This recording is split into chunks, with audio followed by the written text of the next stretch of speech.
ফের কাটমানি চাওয়ার অভিযোগ। এবার কাটমানি চাওয়ার অভিযোগ উঠল গ্রাম পঞ্চায়েতের বিজেপির সদস্যার বিরুদ্ধে।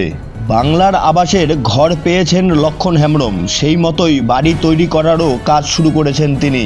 এরই মাঝে স্থানীয় গ্রাম পঞ্চায়েতের জনপ্রতিনিধি অর্থাৎ পূর্ব ভুয়োর সংসদের সদস্য নাকি কাটমানি চেয়েছেন তার কাছে।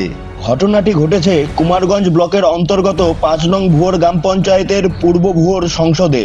উক্ত বিষয়টি তিনি অভিযোগ আকারে জানিয়েছেন কুমারগঞ্জ ব্লক সমষ্টি উন্নয়ন আধিকারিককে।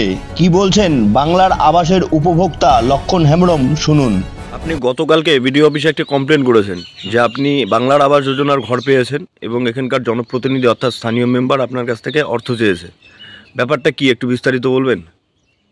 ব্যাপারটা হচ্ছে আমার কাছে ও আসতেছে, ফোনে বলিচ্ছে যে 10,000 টাকা আমাকে দে, নাহলে আমি টাকা আটকে দেবো। মেম্বারের নাম নিবেদিতা। কে বলছে আপনাকে টাকা দেওয়ার কথা? ওর স্বামী। উনি কোন কোন দলের জনপ্রতিনিধি? বিজেপি। কত টাকা চেয়েছে আপনার কাছে? 10,000। সে না তো আমি পরের কিস্তি টাকা আমি আটকে দেবো। বিষয়টিকে ভিডিওকে জানানোর পরে ভিডিও কি আশ্বাস দিয়েছে?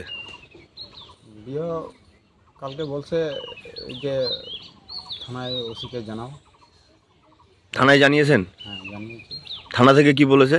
থানা থেকে বলছে যে ওর কি রেকর্ড আছে কথা, যখন বলছে তখন। তার মানে ফোনে রেকর্ডিং এর কথা বলছে, তাই তো? ফোনে রেকর্ডিং রয়েছে আপনার কাছে? কোনো প্রমাণ রয়েছে যে উনি টাকা চেয়েছেন বা টাকা নিয়েছেন?